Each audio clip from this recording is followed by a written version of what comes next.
네, 시청자 여러분 안녕하십니까. 센 경제 현장의 임동석입니다. 코스피 지수가 뉴욕 지수의 상승에도 불구하고 연중 저점을 기록하면서 하락세로 접어들었습니다. 자, 오늘 코스피 지수는 전날보다 33.11포인트가 하락한 1180.67로 장을 마쳤습니다. 자, 개장 초 상승세로 시작한 증시는요, 이내 하락 반전하더니 한때 1169까지 추락하면서 경기 침체에 대한 우려감을 그대로 반영하는 그런 장세를 보였습니다. 그리고 주택대출 금리도 연일 계속 오르고 있다고 하는데요. 자, 오늘 센 경제 현장에서는요, 주택대출 금리가 왜 이렇게 뛰고 있는지, 또 금융위기로 인한 국내 자동차 시장 역시 불황이 깊어지고 있다고 하는데, 그 불황의 깊이와 그 원인 배경에 관해서도 함께 짚어보는 시간을 갖겠습니다. 자, 먼저 주택담보대출의 기준금리로 적용되는 양도성 예금증서 CD금리가 엿새째 연속 상승하고 있다고 합니다. 7년 만에 최고 수준인 6.1%에 달하고 있다고 하는데요. 자, 그러면서 이 주택담보대출 금리도 8%를 훌쩍 넘어서고 있는 형국이라고 하네요. 자, 서민들의 이자 부담이 정말로 부담스럽겠습니다. 서울경제신문 금융부를 연결해서 자세히 알아보겠습니다. 이병관 기자입니다. 안녕하세요. 네, 안녕하세요. 네, 이 주택담보대출 금리가 연일 뛰고 있다는 소식이 계속 들려오고 있는데요. 자, 어느 정도입니까? 금리 부담이 시장 상황에 따라 변하는 변동형 주택담보대출 최고금리가 8% 중반으로 9%를 향해 달려가고 있습니다. 이 같은 수치는 올해 가장 낮았던 3월보다는 1%포인트, 지난 2004년 CD금리가 상승하기 시작했던 2004년보다는 무려 3%포인트나 증가한 수치입니다. 2004년 전후부터 가격 상승 붐을 타고 서민들이 대거 주택대출을 받았는데 2004년 11월을 저점으로 꾸준히 CD금리가 상승하면서 갈수록 이자 부담이 커지고 있습니다. 특히 올해 하반기와 내년 초부터 이자만 내는 거치 기간이 끝나고 원금까지 상환하는 대출자들이 대거 나오기 때문에 가계 부실 우려 목소리가 높아지고 있는 상황입니다. 네.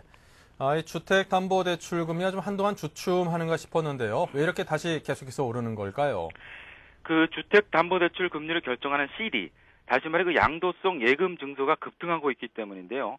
CD는 은행이 단기 자금 조달을 위해서 발행하는 증서인데 이를 받아줄 매수 주체가 없는 등 시장 수급이 붕괴되면서 CD 금리가 올라가고 있습니다.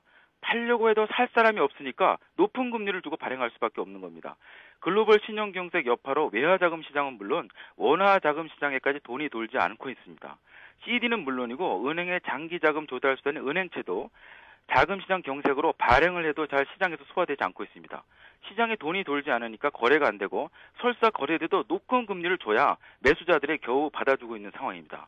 그동안 은행들이 은행채를 대거 발행해서 은행채 금리가 급등하고 있는데 이에 맞춰서 CD 금리도 같이 뒤따라 올라가고 있는 상황입니다. 네, 자, 그런 구조에서 계속 오르고 있는 거군요. 자, 그렇다면 앞으로가 어떻게 될지 그게 더 중요할 텐데요. 어떻습니까? 상승세가 계속 지속될 걸로 보십니까? 상승세 가능성이 좀 높아 보입니다. CD 금리는 시중 금리가 상승 분위기에 있고 은행채 등 여타금리보다 낮기 때문에 당분간 상승세를 보일 겁니다. CD금리는 지난 9월 26일 5.79%에서 연일 수직 상승하고 있습니다. 오늘도 0.02%포인트 상승해서 6.10%를 기록 중인데요. 문제는 앞으로도 더 올라갈 가능성이 높다는 겁니다. CD처럼 은행에서 발행하는 은행채 3개월 금리가 6.28%인데 적어도 이 정도까지는 올라갈 것으로 보입니다. CD를 사는 자산운용사 등 기관들 입장에서 은행채 3개월짜리 6.28%에 살 수 있는데 이보다 낮은 CD를 살 리가 없죠. 이렇기 때문에 CD를 발행하면 더 금리를 올려야 하는 상황입니다. 네. 자, 이렇게 주택대출 금리가 뛰면서 서민들의 이자 부담이 굉장히 커지고 있습니다. 예를 들어서는 어느 정도나 늘어나고 있는 건지 그 예를 좀 들어주시면 이해가 빠를 것 같은데요. 2004년 11월 CD 금리가 3.36%였습니다. 그때부터 계속 상승하기 시작해서 오늘 현재 8일 현재 6.10% 올라갔는데요. 우리은행 기준으로 예를 들어보면 2004년 금리가 저점일 때 2억 원을 대출받은 사람이라면 최초 대출 당시에는 월 이자 부담이 102만 원 정도였는데 현재는 138만 원을 내야 합니다. 이자 부담이 35%나 늘어나는 것입니다. 여기다가 올해 말이나 내년 초부터 이자만 내는 3년의 거치 기간이 끝나고 원금까지 분할 상환해야 하는 대출권이 속출할 거는데 이렇게 되면 이중의 부담이 됩니다. 아직 가계 대출 연체율이 급격히 상승하고 있지는 않지만 서민들의 이자 부담 급증이 최근에 경기 급격 하강과 소비 침체와 맞물리면서 가계 부실을 가져올 수 있다는 우려의 목소리가 높아지고 있습니다. 은행권 안팎에서 정부가 가계 부분 무실을 막기 위해 이자 인하 유도 등 선제적 조치를 취해야 한다는 목소리가 나오고 있습니다. 네.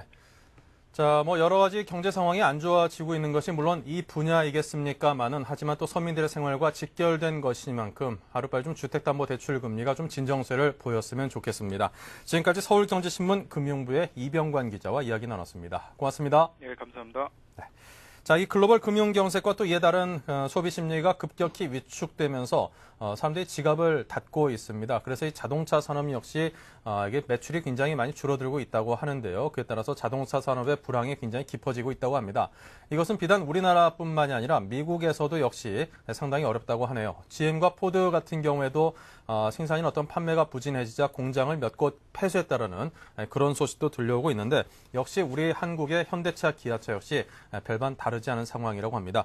자, 그 자동차 산업의 불황에 관해서 알아보겠습니다. 서울경제신문 산업부의 박태준 기자와 함께하겠습니다. 안녕하십니까? 네, 안녕하십니까? 네. 자, 이 소비 위축이 참 여러 분야에서 이렇게 나타나고 있는데요. 자, 국내 자동차 업계 판매 부진이 심하다고요. 예. 예, 미국의 그 서브프라임 모기지 사태로 시작된 글로벌 금융 위기가 그 심각한 소비 위축으로 이어지고 있는데요. 네. 말씀하신 대로 소비자들이 지갑을 열지 않고 있다는 얘기죠. 이는 이제 서로 여러 가지 소비 제품 중에서 이제 목돈이 들어가는 신차 구입에 가장 큰 영향을 주고 있다고 볼 수 있는데요. 따라서 현대 기아차 역시 영향을 안 받을 수 없는 상황입니다. 근데 이 해외 시장에서의 판매 감소는 이제부터 시작됐다고 볼 수 있는데요. 이 집계를 보면은 올해 들어서 9월까지는 해외 시장에서 현대차의 경우에 161만 9천여 대를 판매를 해서 작년 동기간에 비해서는 12.3% 증가를 했거든요. 네. 그런데 그 금융위기의 진앙지인 미국 시장 판매량을 보면 사태가 심각합니다. 지난 6월에 현대차의 경우 한 달 동안 5만여 대를 판매했던 것이 8월에는 4만 1천여 대 정도로 떨어졌고요. 아이고. 그 9월에는 2만 4,765대까지 떨어져서 전월 대비 감소폭이 25.4%나 되거든요. 네. 또 유럽에서도 마찬가지인데요. 지난달 현대차의 그 서유럽 시장 판매 실적이 2만 6천여 대인데 이게 지난해 같은 9월에 보면 9.8% 줄어든 실적입니다. 네. 자, 그렇다면 3개월 만에 약 절반 정도로까지 이제 판매 대수가 떨어졌다라고 집계를 해볼 수 있는데 정말 심각한 상황이 아닐 수 없습니다. 그리고 최근에 중국이 현대기아차의 어떤 그 완성차 수출도 전면 중단했다고 얘기를 들었는데요. 예. 그 중국이 독과점법 위반을 했다는 이유로 지난 9월부터 현대기아차의 수입 허가증 발급을 정지시켰습니다. 따라서 수출이 전면 중단됐는데요. 네. 그 베이징 올림픽 기간에 중국에서 자동차 판매량이 급감했거든요. 그래서 재고가 쌓였는데 현대기아차가 이 재고 물량을 현지 딜러들한테 강제 할당했다. 이것이 이제 수입 허가증을 발급을 정지한 사유라고 합니다. 다행히 현대기아차 같은 경우는 중국 현지에서 직접 생산해서 판매하고 있기 때문에 큰 영향을 받지는 뭐 않다고 볼 수 있는데요. 예를 들어서 올해 현대기아차의 중국 내 판매 목표 대수가 63만여 대 정도인데 이 중에 수출 물량이 한 5만여 대 안팎 불과하거든요. 네. 근데 문제는 수출 차종이 그 현대차의 제네시스나 에쿠스 또 기아차의 경우에는 모하비나 뉴 오피러스 같은 그 대형 차종들인데 수입 금지 조치가 장기화될 경우에 제네시스 같은 전략 차종의 판매 차질이 예상되고 있습니다. 자, 그렇다면 이렇게 어려운 현재 상황에서 현대기아차의 어떤 이런 불황을 극복하기 위한 그런 전략도 있을 텐데요. 어떤 것을 내세우고 있던가요? 예. 그 현대기아차의 전략은 크게 두 가지로 나눌 수 있습니다. 하나는 소형차 위주의 그 지역별 전략 차종 개발하고 다른 하나는 러시아, 중남미 등 신흥 시장을 공략한다. 뭐 이런 것들인데요. 네. 그 국가별 전략 차종 개발은 인도의 i10 그리고 중국의 위에동, 그러니까 중국형 아반떼라고 이제 설명드릴 수가 있는데요. 네. 이런 그 현지의 특수성을 고려한, 그러니까 현지의 무슨 소비자들의 경제적 여건이나 선호하는 디자인 그리고 그 도로 사정까지 고려한 이런 전략 차종을 개발하겠다. 소형차 위주로요. 지금 구체적으로 설명을 드리면 그 인도에서 개발해서 판매 중인 i10은 그 배기량이 1100cc 이하로 소형차거든요. 네. 근데 지난해 10월에 출시돼서 올 9월까지 한 8만 5천여 대가 판매됐어요. 근데 이 차가 현대차가 인도에서 판매한 전체 판매량의 40%를 차지하고 있고요. 또 아까 그 중국형 아반떼라고 설명드린 위에등도 지난 4월부터 판매가 시작된 건데 이게 올 9월까지 5만 8천여 대를 팔아서 현대차의 중국 전체 판매량의 35%를 점하고 있습니다. 그러니까 이런 지역별 전략 차종을 신흥시장인 러시아나 중남미 그리고 아중동, 그러니까 아프리카, 중동, 동남아 시장 등에 맞게 각각 개발해서 네. 이제 판매량 증대에 나선다는 전략인데요. 이것도 이 같은 전략은 그 정몽구 현대기아차 그룹 회장이 직접 주문했다고 합니다. 그 정 회장이 지난 13일 열린 그 하반기 그 해외 판매 대책 회의에서 북미나 유럽 같은 선진 시장에서 판매가 급감하고 있으니까 신흥 시장이나 틈새 시장에 맞는 소형차를 적극 판매하라 이렇게 주문을 했다고 합니다. 네. 자, 이 국내 시장도 한번 살펴보도록 하죠. 요즘 들어서 고유가와 이제 뭐 경기 자체가 워낙 좋지 않으니까 경차 또 소형차를 그 위주로 해서 굉장히 수요가 그래도 많이 일었던 것으로 기억을 하는데요. 자, 경차와 소형차 시장은 어떻습니까? 근데 이제 그 현대차가 해외에서는 이렇게 소형차를 전략 차종으로 개발한다는 네. 이 계획을 내세웠는데 정작 그 국내에서는 그렇지 못한 형편이거든요. 금융위기에 따른 소비 위축은 국내도 예외가 아닙니다. 그 고유가하고 또 이제 현대차의 경우에 지난 여름에 노조의 부분 파업이 몇 차례 이어져서 이 공급 차질이 빚어지면서 그 판매량이 급감했는데 뭐 이뿐만 아니라 그 국내 소비자들도 그 신차 구매를 기피하면서 현대차의 경우에 올해 들어서 9월까지 내수 판매량이 지난해 같은 기간보다 3.5% 줄었거든요. 네. 뭐 이런 상황이라면 국내에서도 가격이 저렴하고 연비가 좋은 경차나 소형차가 필요한 상황인데 현대 기아차는 아직 개발에 나서고 있지 않습니다. 이 경차 같은 경우에 현대차는 지난 2002년에 아토스 개발 이후에 현재까지 없고요. 또 소형차도 클릭이나 베르나 이 두 종류뿐인데 이 두 종류 차들이 출시된 지 3년이 넘었거든요. 네. 그래서 잘 팔지 않는 상황이란 말이죠. 그런데도 이런 내수형 경소형차 개발을 주저하는 것은 여러 요인이 있겠지만 무엇보다도 수익성이 낮기 때문일 것이라는 지적이 많아서 소비자들의 눈총을 받고 있습니다. 일단은 이익 마진이 큰 중형차나 대형차를 위주로만 이렇게 좀 판매를 하겠다라는 그런 전략을 세우고 있는 거군요. 그렇게 볼 수 있죠. 네, 우리 소비자들의 바람과는 조금 다른 쪽이네요. 자, 지금까지 서울경제신문 박태준 기자와 함께 이야기 나눠봤습니다. 고맙습니다. 네, 감사합니다. 네, 오늘 금감원 국정감사에서도 나온 이야기지만요. 소비자들의 펀드 민원 신청이 엄청나게 많이 늘고 있다고 합니다. 그렇다면 과연 이 펀드 관련 민원은 과연 어떤 내용인지 또 어느 정도로 늘고 있는지 궁금한데요. 아마 지금 시청하고 계시는 시청자 여러분께서도 상당수 분들께서 펀드 한두 개씩은 아마도 갖고 계실 것 같고 지금 엄청난 펀드 손실로 마음앓이를 하시는 분들도 꽤나 적지 않을 텐데요. 관심 가는 내용이 될 것 같습니다. 자, 서울경제신문 증권부의 한영일 기자입니다. 안녕하십니까? 네. 네. 자, 금융감독원 국정감사에서 펀드와 관련한 내용들이 상당히 비중 있게 다뤄졌다고 하는데요. 자, 금융당국이 펀드 소비자 보호를 위해서 현행 펀드 인력시험제도 변경을 밝혔다고 하는데, 자, 어떤 내용으로 이루어져 있습니까? 네, 그렇습니다. 현재 단일화되어 있는 펀드 판매 인력시험이 내년부터는 단계별로 차등화될 전망입니다. 금융감독원이 17일 국회 정무위원회에 보고한 업무 현황 자료에 따르면 펀드 불안전 판매 방지를 하기 위해 판매 인력 등급제가 새롭게 도입됩니다. 현재 펀드 판매 인력은 30시간의 교육을 받은 후 능력평가시험만 통과하면 펀드 상품의 종류와 상관없이 영업을 할 수 있습니다. 그러나 펀드 붐이 일면서 일부 판매인들이 펀드 상품의 위험 등에 대해 충분한 인지 또는 고객에게 고지를 하지 않아 불안전 판매에 따른 소비자 피해도 증가하고 있는 것이 문제점으로 지적되어 왔습니다. 따라서 금감원은 앞으로 펀드 인력 시험을 3단계 정도로 차등화함으로써 판매인의 능력에 맞춰 상품 판매 범위도 제한한다는 계획입니다. 금감원은 관련 기관과 협의를 거쳐 올해 말까지 구체적인 방안을 마련한 후 내년 초부터 시행할 예정입니다. 현재 지난 2006년 4월부터 시행된 판매인 능력 시험을 통과한 펀드 판매자는 모두 13만 2천 명에 달하고 있습니다. 여기에 과거 경력이 인정돼 시험을 보지 않고도 펀드를 팔 수 있는 3만 명까지 포함하면 총 판매 인력은 16만 명에 이릅니다. 현재 이 시험은 펀드 판매 관리위원회 주관으로 1년 동안 4차례에 걸쳐 실시되며 올해 마지막 시험은 다음 달에 치러질 예정입니다. 금감원은 또 펀드 불안전 판매를 줄이기 위해 고객 신분으로 영업점을 방문해 상담 내용을 점검하는 이른바 미스터리 쇼핑도 제도화하는 한편 펀드 과장 광고도 집중적으로 단속할 계획입니다. 네.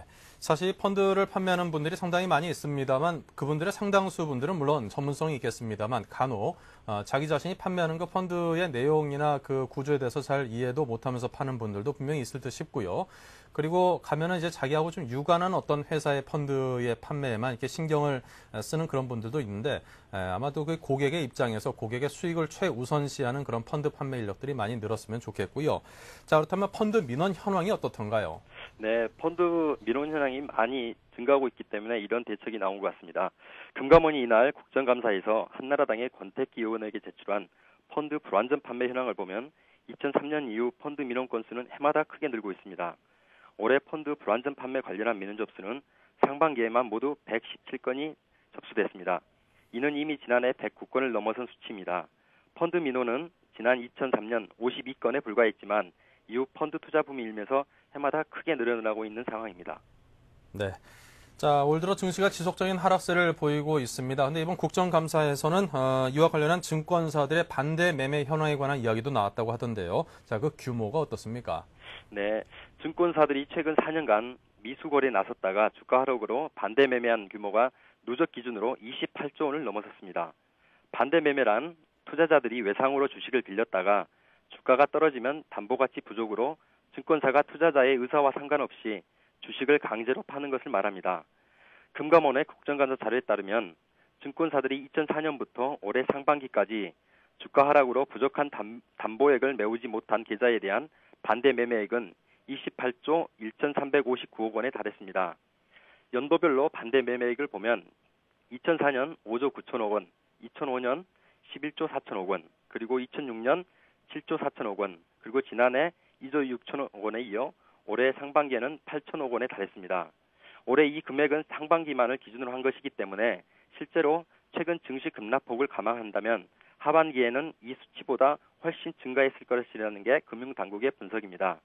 또 같은 기간에 증권사들이 챙긴 위탁자의 미수거래에 대한 이자도 4,176억 원에 달한 것으로 나타났습니다. 네. 자, 한영일 기자 오늘 도움 말씀 고맙습니다. 네, 감사합니다. 네, 오늘의 경제 지표를 살펴보겠습니다.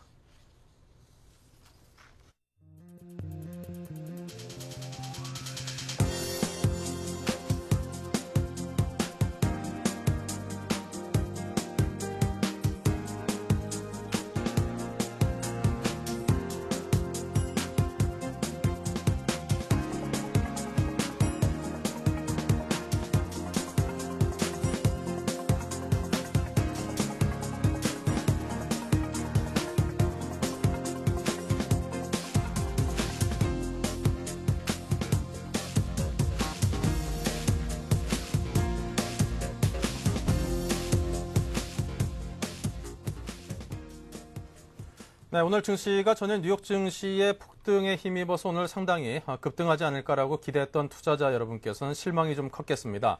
조금 전에 경제 지표를 살펴보신 것처럼 우리 코스피 지수가 하락세로 마감을 했는데요. 그만큼 투자 여건이 그다지 좋지 않아 보입니다. 자, 자세한 마감 시황과 정리를 듣겠습니다. 서울경제신문 증권부의 이혜진 기자 전화 연결돼 있습니다. 안녕하십니까?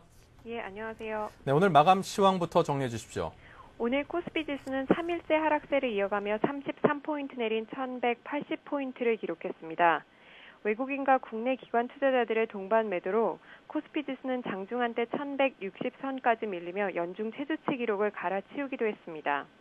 코스닥 지수도 사흘째 하락하며 2.25포인트 내린 352포인트로 장을 마쳐 사흘째 떨어졌습니다. 네. 자, 그렇다면 뉴욕 증시는 반등하면서 마감을 했는데 우리 증시는 하락을 했습니다. 그 하락의 배경이 뭘까요?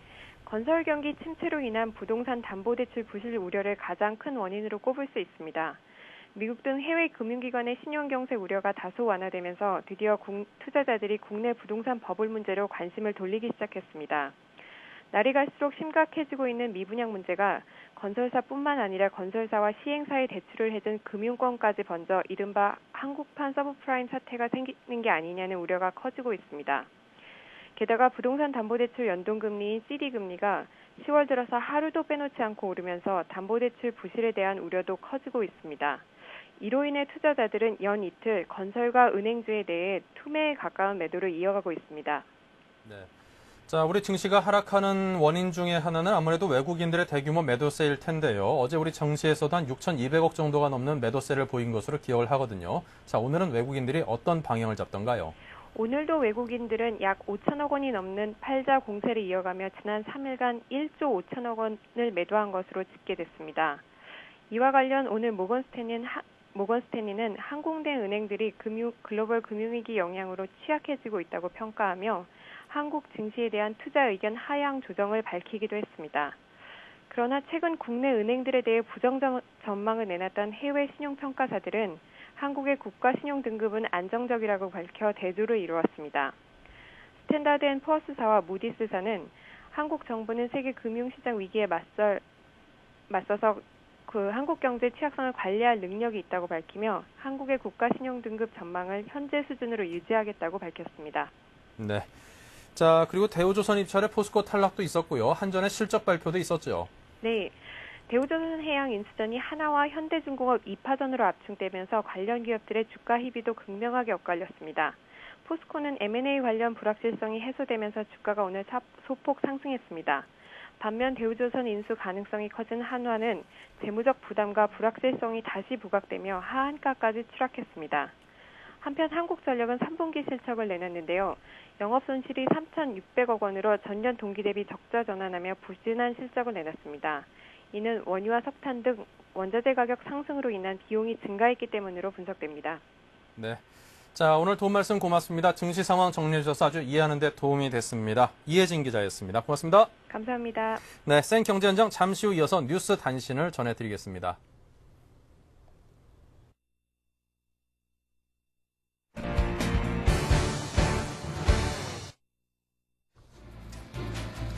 네, 오늘의 주요 뉴스입니다. 국제신용평가사인 무디스가 한국의 내년 국내 총생산 증가율이 90년대 말 외환위기 이후 가장 낮은 2.2%에 머물 것으로 전망했습니다.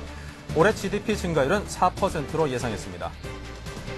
주택을 갈아탈 때 기존 주택을 처분하는 시한이 현행 1년에서 2년으로 늘어날 전망입니다.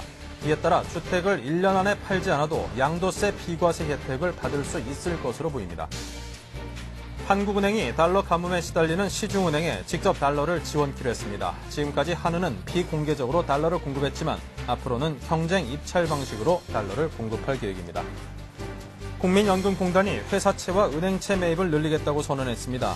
김선정 기금운용본부장은 17일 국채 만기가 돌아오면 AA급 이상의 우량 회사채와 은행채를 대신 살 계획이라고 밝혔습니다.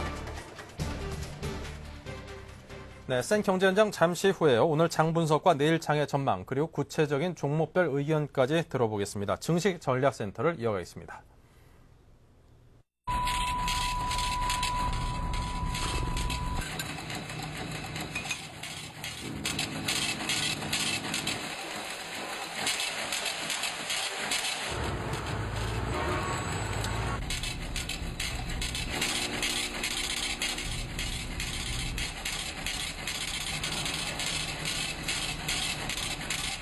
에너지는 당신의 현금입니다. 공익광고협의회.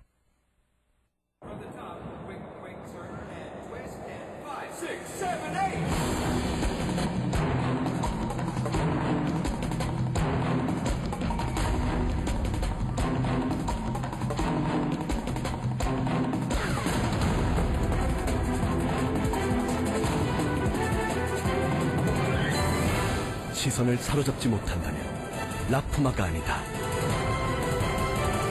당신은 라프마인가?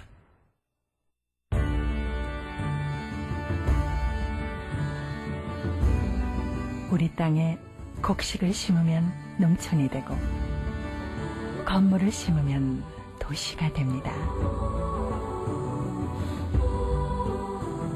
농촌과 도시는 둘이 아닙니다. 대한민국의 미래를 함께 채워나가는 서로의 반쪽입니다. NH농협.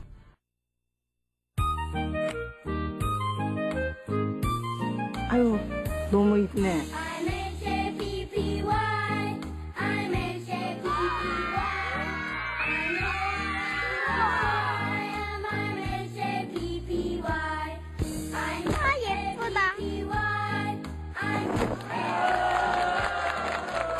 이웃사랑을 실천하는 당신이 최고의 추천작입니다. 아름다운 기업 금호아시아나.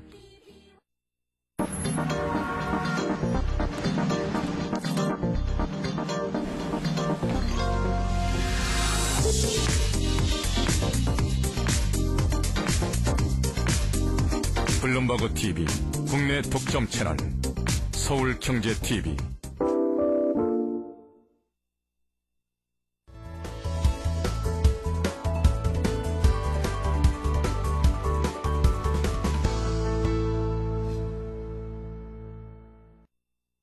네, 증시 전략센터 순서를 이어가겠습니다. 메리츠증권의 박세철 과장님, 그리고 하나대투증권의 최석훈 부장님 나와 계십니다. 안녕하십니까? 안녕하십니까? 자, 먼저 최석훈 부장님께 여쭙겠습니다. 뉴욕 증시가 상승했음에도 불구하고 국내 증시가 오늘 하락을 했는데요. 자, 먼저 이제 오늘 마감 시황과 다음 주에 대한 전망을 여쭤보겠습니다. 예. 금일 시황 및 다음 전망 말씀드리겠습니다. 미국 뉴욕 증시의 급등에 따라서 장 초반에 30포인트 이상 급등 출발하였는데요. 전반적인 경기 침체 우려감, 그리고 유동성 경색에 대한 경계면이 출현되면서 장중에 47포인트까지 하락하는 급락세를 거듭하였습니다. 장중에 이제 무디스의 국가 신용등급 안정화 조치의 발표와, 그리고 한국은행의 추가 외화 유동성 공급 조치가 나오면서 장이 반등을 시작하였고, 선물 강세에 따른 프로그램 매수가 위협되면서 비교적 회복을 하다가 결국은 다시 되밀리면서 33포인트 하락한 1180포인트로 마감했습니다. 업종별로 보면은 은행주와 건설주가 비교적 크게 하락하였고, 대우조선 입찰이 유력시되는 하나그룹주가 급락세를 나타내면서 마감하였습니다. 반면에 증권거래세 인하 기대감이 나온 증권주들과 SK텔레콤, 한국가스공사, 대한항공, 그리고 포스코 등이 개별적으로 강세를 띈 하루였습니다. 환율은 비교적 주가의 반대로 한 40원 빠지는 부분에서 마감하였고요. 전반적인 시장의 특징은 지금 시장이 이제 패닉, 즉 공황의 상태에서 한 단계 더 나아간 카피츄레이션, 항복의 단계에 진입한 상태가 아닌가 이렇게 보여집니다. 그래서 시장에 대해서 모든 투자들이 거의 져버리는 그런 상당히 무서운 그런 장세가 진행되고 있는데요. 특징에 보면은 변동성이 굉장히 이제 크게 나타나고 있습니다. 그래서 더욱 주가가 하락이 가속화되는 그런 양상을 보여주고 있고, 특히 두려움 지수를 나타내는 시카고 옵션 거래 변동지수 빅스가 사상 최고치를 경신하고 있습니다. 이 또한 투자 심리가 굉장히 위축되는 그러한 요인을 보여주고 있고요.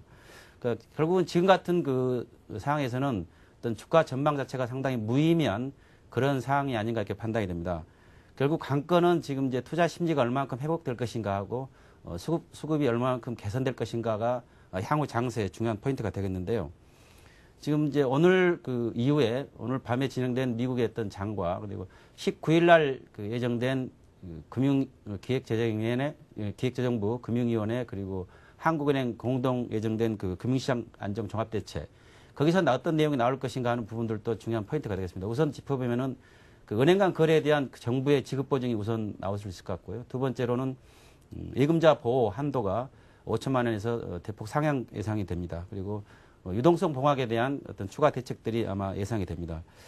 결국은 이제 지금 장의 어떤 특징으로 봤을 때 앞으로 전망 자체가 상당히 어려운 상황이고, 앞으로 이제 그러한 상황이다 할지라도 예측해 본다면은 어느 업종이 가장 발휘할 것인가, 지금에서는 이제 금융주 IT가 아닐까 생각이 됩니다. 그러니까 결국은 시중에 이제 유동성이 전 세계적으로 많이 공급된 상태에서 향후 장세는 결국 이제 유동성 장세가 될 것이다 이렇게 감히 예측을 해보고요. 네. 그런 측면에 맞춰서 이제 대비를 해야 될 거로 판단이 됩니다. 네.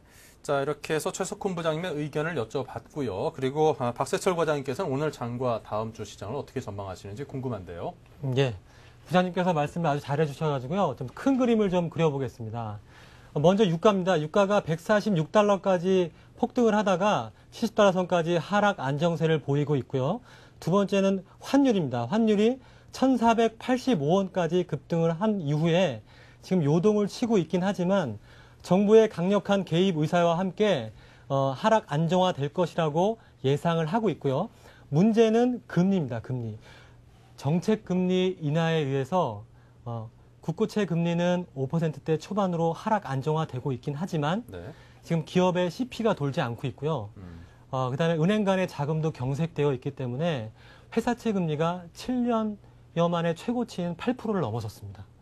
그 다음에 가계 신용도, 가계 대출의 기본이 되는 CD 금리가 6% 이상 금년 들어 급등하는 모습을 보이고 있어서 시장이 좋지 않아 보입니다.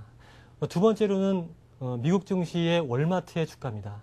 실물 경기의 기본이라고 볼 수 있는 월마트가 세계 증시는 작년 10월, 11월에 최고점을 찍고 하락을 하였는데도 불구하고 월마트의 주가는 연일 상승을 거듭하다가 9월 19일 날 거래량이 터지면서 장대 음봉을 기록하면서 꺾이기 시작했습니다. 코카콜라도 마찬가지고 맥도날드도 마찬가지입니다. 이렇게 실물 경기 침체를 가늠해 볼 수 있겠고요. 마지막으로는 한국 증시입니다. 한국 증시는 지금 1200선마저도 무너지면서 개인적으로는 좀 우울한 얘기지만 4년 만에 세 자릿수까지도 갈 수 있지 않을까. 지금의 심리가 아래 침체, 리세션 얘기를 많이 하는데요. 실물 경기까지 닿아가고 있어서 좀 증시가 불안한 모습을 계속적으로 보이고 있습니다. 네. 자, 이렇게 해서 오늘 장과 또 다음 주 시장에 대한 전망을 두 분께 여쭤봤습니다. 자, 그렇다면 두 분께서 갖고 계신 포트폴리오가 또 궁금한데요. 자, 먼저 최석훈 부장님께서는 어떻게 이루어져 있습니까? 저는 기본적으로 지난주에 올렸던 두 종목에 대해서 비중을 좀 줄이면서 새로운 종목을 하나를 편입했습니다. 네. 대우조선해양은 25%로 15%포인트 낮췄고요. 네. 동양제철화학도 마찬가지로 15%포인트 낮췄습니다. 반면에 이제 코스코를 새로 25% 편입하면서 현금 비중도 25% 공이 이제 비례 똑같은 비중으로 지금 유지하려고 합니다. 네. 자, 포스코를 25%를 편입을 하셨는데요. 포스코 말이 필요 없는 그런 대형 우량주인데요. 요즘 들어서 대우조선해양 입찰 관련해서 입찰 자격이 박탈당하면서 오히려 주가가 좀 긍정적으로 평가를 받고 있다면서요? 네.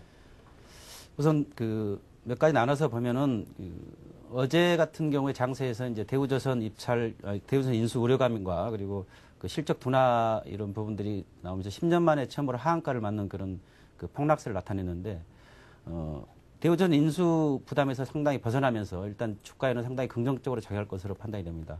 일단 재무적인 측면에서 상당히 부담이 감소하는 그런 상황이고요. 자금 집행이 유보되면서 앞으로 추가적인 대규모 자사주 매입이 있지 않을까 이렇게 기대를 하고 있습니다. 그리고 연말에 예정된 배당금도 상당히 증액된 그런 상태에서 이루어지지 않을까 이렇게 판단하고 있습니다. 밸류에이션 측면에서 보면은 현 주가는 상당히 저평가됐다 이렇게 보여지는데요. 지금 PBR 기준으로 한 0.8배 수준까지 지금 하락해 있는 상태입니다. 내년 예상 실적을 가지고 봤을 때 예상 PER이 6.3배 그리고 예상 PBR이 한 1배 수준으로 예상이 되는데 이 정도 수준에서는 밸류에이션은 바닥권이 아닌가 이렇게 판단하고 있습니다. 지난 14일 발표된 3분기 실적을 보면은 매출액이 8조 8천억 그리고 영업이익이 1조 9천억을 좀 상회했는데 영업이익이 이제 예상보다 대폭 늘어나면서 주가에 긍정지 않을까라는 부분이 순이익 감소로 희석되는 그런 상황이었습니다. 순이익이 예상보다 대폭 인하된 1조 2천억대를 기록했는데 이 부분은 환율 상승에 따른 환차손과 그리고 지분법 이익이 축소되면서 순이익이 급감하는 그런 상황에서 주가가 상당히 이제 크게 하락한 그런 상황입니다. 4분기 이후에는 실적 악화가 또 우려가 되는데 이 부분도 아까 이야기했던 환율 상승에 따른 원가 부담으로 가격에 했던 하락 요인이 되겠고요. 그리고 글로벌 철강 가격이 하락하면서 수출 가격이 이제 떨어진다는 그런 우려감들이 작용하는 걸로 파악이 됩니다.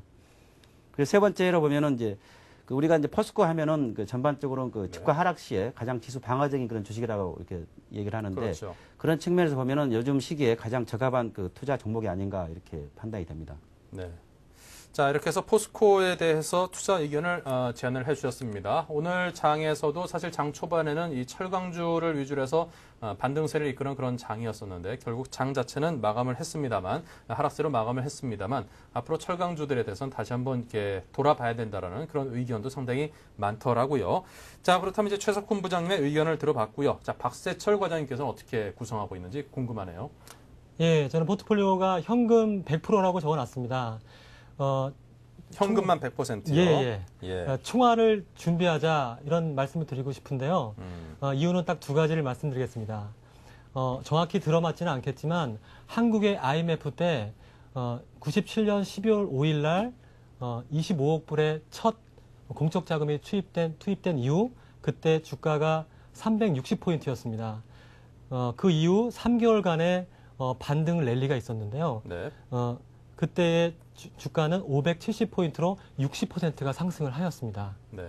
그래서 전적으로 맞지는 않겠지만 경기 사이클도 빨라졌고 공적 자금이 지금 미국도 지지난주에 2,500달러가 투입이 됐고 11월 4일 날 대선 또한 있고 그다음에 실적 시즌이 10월 말 11월 초에 발표되는 바 11월 초쯤 앞으로 오늘 17일이니까 한 2, 3주 정도 후면 공격적으로 매수할 시기가 다가오지 않을까 싶어서 현금을 100% 보유를 권해드립니다. 네, 적절한 시기가 왔을 때 한번 그 매수 타이밍을 최대한 활용하기 위해서 현금을 100%를 유지를 하겠다는 그런 전략이신데요. 현금 100%가 시원합니다. 예. 예. 자, 그런데 이제 한 가지 좀 궁금한 게 그 건설주라든가 증권주를 위주로 해서 매수를 하시겠다라고 했는데 예. 그 부분에 대해서 이제 조금 염려스러운 것은 지금의 어떤 위기 자체가 그런 어떤 그 금융권에서의 촉발된 그런 위기라는 점에서 과연 증권주도 범금융 회사라는 점에서 과연 거기서 자유로울 수 있을 것인가 그런 염려가 좀 들고요. 건설 경기 자체도 사실 그 뭐 주택 경기라든가 주택 거래 자체가 지금 전혀 실종이 되는 상황 아니겠습니까? IMF 때도 사실 집값 자체가 엄청 떨어져 있기 때문에 사실 그 사람들의 자산 자체가 일거에 날아간 건 아니기 때문에 예. 그래도 그 갖고 있는 자산 가지고 어떤 그 주택 같은 걸 매입해서 소진할 수 있을 만한 소화할 만한 그런 여력이 있었다고 보여지는데 지금 이 위기 자체는 어떻게 엄청나게 그 높아진 주택 가격의 버블에서 촉발된 위기니만큼 과연 그런 상황이 된다라고 그런 거래 자체에 좀 원활하게 부동산 경기가 돌아줄 것인가에 대한 염려를 하시는 분도 분명히 있거든요. 자, 그렇게 해서 이 건설 경기 자체가 좀 좋아질 수 있을 것인가에 대해서 회의적인 시각을 가지신 분들도 계실 텐데 어떻게 설득을 하시겠습니까? 일단은 실물 경제 침체로 장기적으로 가는 건 맞습니다. 네. 맞지만 제가 말씀드리고 싶은 것은 유동성은 공급되고 있고 네. 자금이 풀리는 시점이 베어마켓 랠리의 반등이지 이게 실물 경기 침체가 해소된다는 말씀은 아닙니다. 다음 주 수요일 날 정부에서 5조 원의 건설 경기 부양책을 발표한다고 기사가 난 걸 봤습니다. 네. 이명박 대통령께서도 건설회사 출신인 것도 약간은 호재로 작용할 것 같고요. 예. 당분간은 어렵겠지만 이 반등 랠리, 강력한 반등이 한 2달 정도 12월 말이나 12월까지 과거에도 침체기에서 반등이 랠리가 있을 때 건설주, 증권주, 환율 하락, 유가 하락, 금리 하락의 3저 현상의 수혜주가 이 두 업종이었기 때문에 제가 아마 다음 주에는 이 두 업종 중에서 대장주격을 들고 나올 것입니다. 네. 자, 그 의견이 딱 들어맞아가지고 건설주와 증권주를 중심으로 반등하는 그런 장세가 연출될지 한번 다음 주와 앞으로 꾸준히 확인을 해보도록 하겠습니다. 자, 이렇게 해서 두 분의 의견과 그리고 포트폴리오까지 다 살펴봤습니다. 오늘 두 분 도움 말씀 고맙습니다. 감사합니다. 감사합니다. 네. 네, 잠시 전하는 말씀 듣고요. 센 시장 분석을 이어가겠습니다.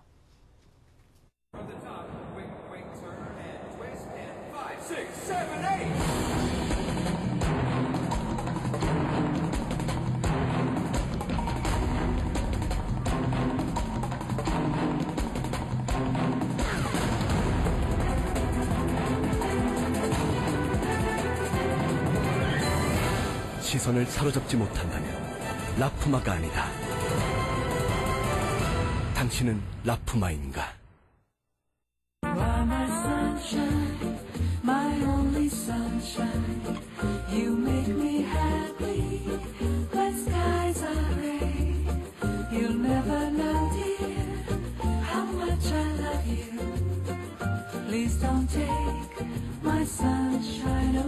당신이 무엇을 꿈꾸든 그 꿈을 담겠습니다. Your Dream Collection. 한화 꿈의 그림.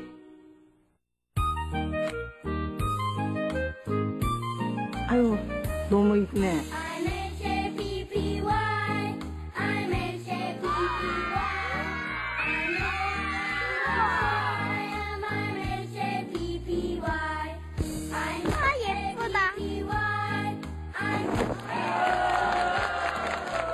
이웃사랑을 실천하는 당신이 최고의 추천작입니다. 아름다운 기업 금호아시아나.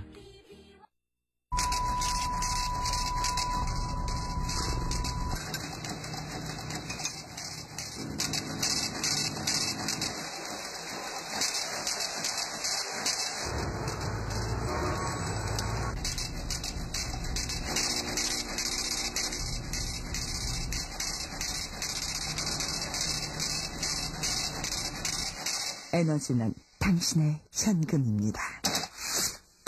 공익광고협의회.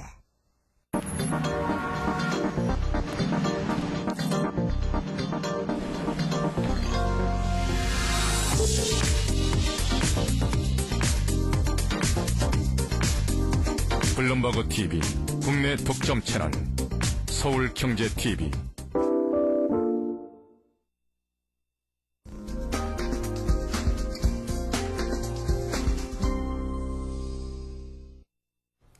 네, 계속해서 전문가와 함께 시장 상황을 보다 더 객관적으로 전문적으로 분석해 보도록 하겠습니다. 동부증권의 백관종 리서치 센터장 함께하겠습니다. 안녕하십니까? 네, 안녕하십니까? 네. 이 글로벌 주식시장의 패닉 국면에서 상대적으로 좀 견조했던 국내 주식시장이 10월 들어서는 오히려 더 힘을 쓰지 못하는 듯한 그런 모습을 보이고 있습니다. 자, 이 국내 주식시장이 이렇게 좀 약한 모습을 보이는 그 배경을 어디서 찾을 수 있을까요? 국내 금융시장이 많이 악화되고 있습니다. 주식시장이 네. 특히 악화되고 있는데 이 주식시장이 악화되고 있는 것은 지금 금융위기에서 시작된 부분이 실물경제 악화로 연결되지 않을까 그렇게 우려되고 있기 때문에 그렇습니다. 실물경제가 침체가 되면서 금융시장이 나빠지고 그다음에 각종 부동산 하락부터 시작된 그런 요인들이 확대되고 있는데 그런 기원한 것 같습니다. 그래서 지금 현재 금리가 지속적으로 상승하고 자금은 돌지 않고 있고 원하는 약세를 보이고 있고 금리는 올라가는 그런 국면이기 때문에 지금 현재 패닉 상태에 있는 그런 양상입니다. 그래서 지금 현재 한국의 CDS 금리, 즉 한국의 위험지수가 높아지면서 외국인 매도가 지속이 되고 있고 이거로 인해서 주식시장의 수급이 나쁜 상태입니다. 여기에다가 연구기금 등 적극적으로 나섰던 부분들이 매도에 나서고 있고 그래서 최근 들어서는 기관 투자가들이 로스컷까지 나가기 때문에 수급이 악화된 것까지도 작용을 하고 있습니다. 여기에다 일반 투자자들의 투자 심리 또한 굉장히 공포 수준에 들어가 있기 때문에 마지막 단계인 수급까지 나빠져 있는 게 지금 현재 주식시장을 가장 크게 악화시키는 요인이 아닌가 그렇게 생각하고 있습니다. 네, 이 말씀을 종합적으로 정리하자면 좋은 게 찾아볼래야 찾아볼 수가 없다. 다 안 좋다. 이렇게 그냥 정리를 해볼 수도 있을 것 같습니다. 자, 여러 가지 각국의 그 정부의 대책이 나오고 있음에도 글로벌 금융시장의 어떤 위험에 대한 그 부담은 아직까지 여전히 가라앉지 못하고 있는 듯한 그런 모습입니다. 그 이유는 뭘까요? 금융시장의 불안은 처음에 자산 가격 하락에서부터 시작이 됐습니다. 자산 가격이 하락하면서 금융시장이 투자은행을 포함해서 금융기관들의 자금 부족이 발생이 됐고 자금 부족에 대한 부분이 해소가 안 되는데 그 해소가 안 되는 부분이 각국 정부들이 적극적으로 지원을 해주고 있다고 하지만 조금 더 시차가 좀 발생이 되는 것 같습니다. 지금 은행의 경우에는 지금 당장 자금이 상당히 타이트하게 돌아가는 데 반해서 정부를 포함한 국가들의 경우를 보게 되면 그 투자가 조금 서서히 진행되고 있는 그런 부분이라서 자금 경색이 좀 더 풀리지 않고 있는 그런 양상입니다. 그래서 지금 현재 시장의 상황 금리가 계속적으로 상승하고 유동성이 공급이 안 되고 그래서 이런 상황이기 때문에 국가가 그 나타내고 있는 그 자금 지원이나 아니면은 신용 보증이나 이런 것들이 아직 먹히고 있지 않는 그런 양상입니다. 그래서 결국은 이런 것들이 자금 해소가 되지 않고 있는 그래서 어느 정도 시차가 발생하고 있는 그런 양상이 아닌가 생각합니다. 특히 이게 리만 브라더스가 부도가 나서부터는 대형 기업도 스스로 챙기지 않으면 살기 어렵다는 그런 측면 때문에 자금이 아직까지 돌고 있지 않는 그런 양상에 가장 크게 영향을 주지 않고 있나 그렇게 생각을 합니다. 그래서 가장 중요한 거는 이제 신용 경색이 풀려야 되는 부분이 있는데 신용 경색이 풀리는 부분은 보다 조금 더 구체적인 그런 정부의 투자 효과와 그리고 기업들의 그 심리 안정이 동반이 되어야 되는 그런 부분이 있는 것 같습니다. 네. 자, 그렇다면 이제 국내 주식시장 투자자들은 이 어려운 시장 여건에서 굉장히 좀 많이 지쳐 있습니다. 이럴 때는 지푸라기라도 잡고 싶은 그런 심정일 텐데요. 자, 이 국내 투자자들이 우리 증시와 이제 전반적인 경제 상황을 좀 밝게 볼 수 있는 그런 뭐 어떤 그 거리라고 할까요? 자, 그런 좋은 좀 지표들이 좀 있다라면 좀 소개를 부탁드리겠습니다. 예, 대표적으로 금융시장을 나타내는 지표는 세 가지가 있습니다. 리버 금리, 신용 스프레드, 빅스 지표입니다. 네. 리버 금리는 US 달러를 조달하는 비용을 나타내는 지표이고요. 신용 스프레드는 채권 시장의 상황을 나타내주는 지표입니다. 빅스 지수는 그 주식시장의 불안 정도를 나타내주는 지표인데 이 세 가지 지표 모두 다 최악의 상태로 악화되어 가고 있는 그런 양상입니다. 먼저 그 미국의 US 달러의 자금을 조달을 나타내고 있는 리버 금리는 최근 들어서 지속적으로 상승하고 있기 때문에 이게 달러 조달에 굉장히 어려움이 계속적으로 금융기관 사이에 지속되고 있다는 그 뜻을 하는 거고요.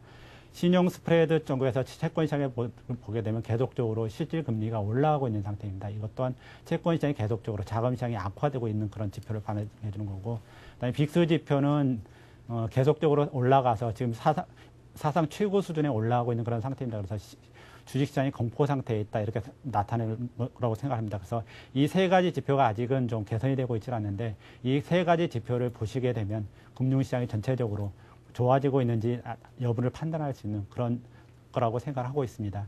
네. 자, 이 국내 경제와 금융시장을 둘러싼 여러 가지 여건들에 대한 점검도 필요할 텐데요. 자, 우리 주식시장을 둘러싼 그런 경제 여건들에 관해서도 좀 짚어주시죠.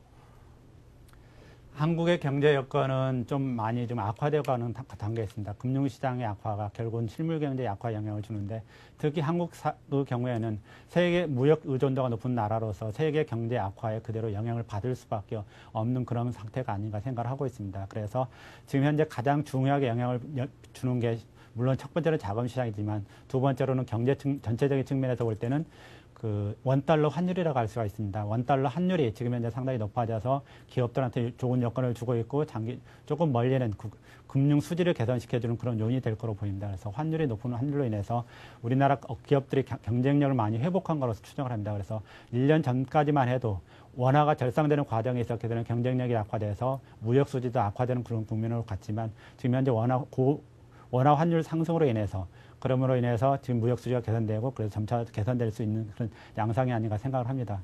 그래서 기업 실적 측면에서 볼 때는 소비 경기가 굉장히 위축되어 있기 때문에 실적이 많이 악화되긴 하겠지만 그래도 한국 수출 비중이 높은 기업들이 많기 때문에 수출 부문에서 수익 경쟁력이 좋아져서 전체적으로 실적이 좋아질 거로 생각합니다. 그래서 지금 현재 3분기 실적은 지금 발표되기 시작하고 있는데 전체적으로 좋은 기업, 나쁜 기업이 있지만 아마 2분기보다는 전체적으로 조금 못하지 않을까 그렇게 생각하고 있고 4분기에도 아주 실물 경제 침체 영향을 받기 때문에 좀 부진할 거로 생각합니다. 그렇지만 현재 그 주식시장에서 가장 중요한 밸류에이션 지표상으로 볼 때 너무 낮은 상태이고 그다음에 실물 경제 악화는 1, 2년 정도 더 진행될 가능성이 있지만 금융시장이 안정되게 되면 주식시장은 좀 회복되는 속성이 있기 때문에 그래서 경험적으로 보듯이 주가도 일종의 가격 지표인데 가격 지표는 사람들이 생각했던 것보다 빨리 변하게 되고 큰 폭으로 변화된다는 걸 감안하게 되면 주식시장은 상대적으로 경기 침체보다도 좀 더 개선되지 않을까 생각합니다. 특히 원화 환율이 안정이 되면 그리고 외국 선진국들의 그 금융시장이 조금 안정화되면 외국인 매도가 많이 줄어들게 될 거고 그거는 결국은 우리나라 주식시장에 상당폭 전환되는 큰 재료가 될 가능성이 있다고 생각하고 있습니다. 네. 자, 이렇게 어려운 장세일수록 우리 투자자들이 어떤 잔세를 견제해 나오고 또 어떤 대응을 하느냐가 아무래도 투자 실적과 직결되는 것일 텐데요. 자, 우리 힘들어하는 투자자분들께 전문가로서 어떤 조언을 주시기 바랍니다.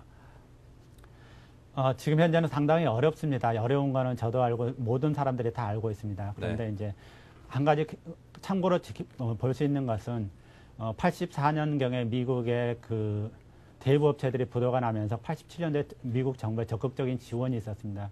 그런 과정에서도 90년대 초까지 미국은 많은 은행들, 대부업체들이 부도가 나는 그런 어려움을 겪었습니다.